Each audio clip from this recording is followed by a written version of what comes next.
G'day, I'm Mark from Self-Sufficient Me, and in this video I'm going to give you 10 ways that you can save money, lower the cost of living and be sustainable at the same time.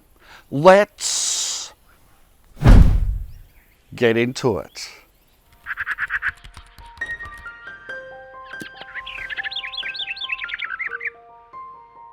I think it's important to mention that politicians are to blame for rising food and high energy prices and the rising cost of living in general. Their lack of ability to fix major problems in the world and their uncanny skill to create new issues makes it even more necessary for us to become as self-sufficient as possible.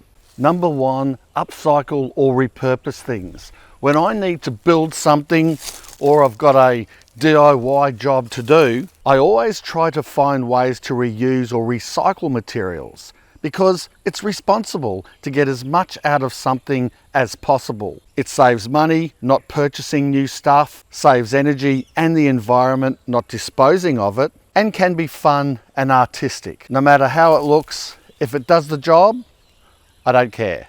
Number two, use organic waste. Unlike politicians, organic waste, like food scraps and plant materials, are too valuable to be thrown away and buried in landfill. There are a ton of ways we can compost these things down into a super rich resource that will improve your soil and give nutrients to your plants and local fauna. Besides composting, you can simply bury things in the garden or use waste to make fertilizer, or even try Hugelkultur to save on soil for raised garden beds. Number three, use recycled materials.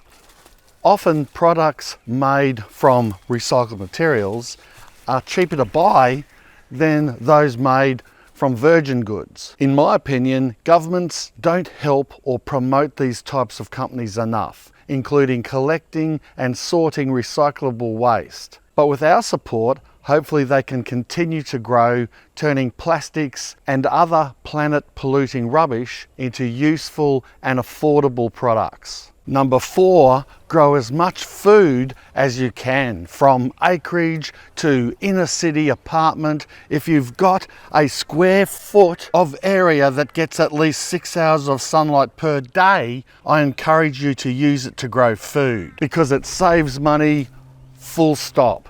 It also saves on transportation costs, and growing your own organic pesticide-free produce saves on how much cancer-causing chemicals you inadvertently ingest. In small spaces, concentrate on high-value crops like expensive herbs and spices that can flavour meats and cheap carbs, plus be used as amazing homemade health tonics full of antioxidants and vitamins. Those with more land should grow high-energy crops to capitalise on this extra land and also insulate themselves from the next government crisis it imposes on its population. Forget the pretty lawns, turn that into fruit and veg instead. You can eat grass, but only herbivores like cows and kangaroos can live off it. Growing your own also encourages you to eat in, which saves on eating out and is much healthier overall. Number five,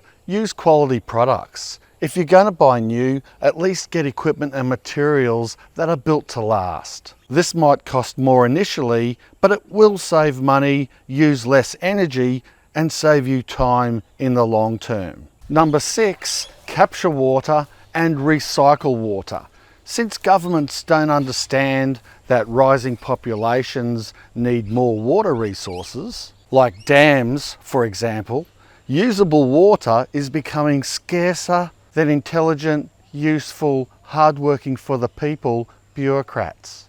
So we need to harvest as much natural water as possible to save money instead of town water, which is becoming increasingly expensive. You can do this through water tanks, shallow bores, small dams, and by using recycled or grey water to irrigate fruit trees. I hand water where possible, as spot watering only the plants that need it saves water.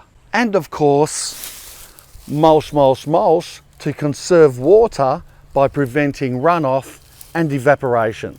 Number 7, solar. I know not everyone can have or get solar for many different reasons, but if you can get a solar system, it will save you money. As a gross generalisation, you should recoup your installation costs within about 3 years, particularly with the insane rises in electricity prices caused by, you guessed it, our inept politicians. Our system is over 10 years old now and it's still going strong. Touch wood.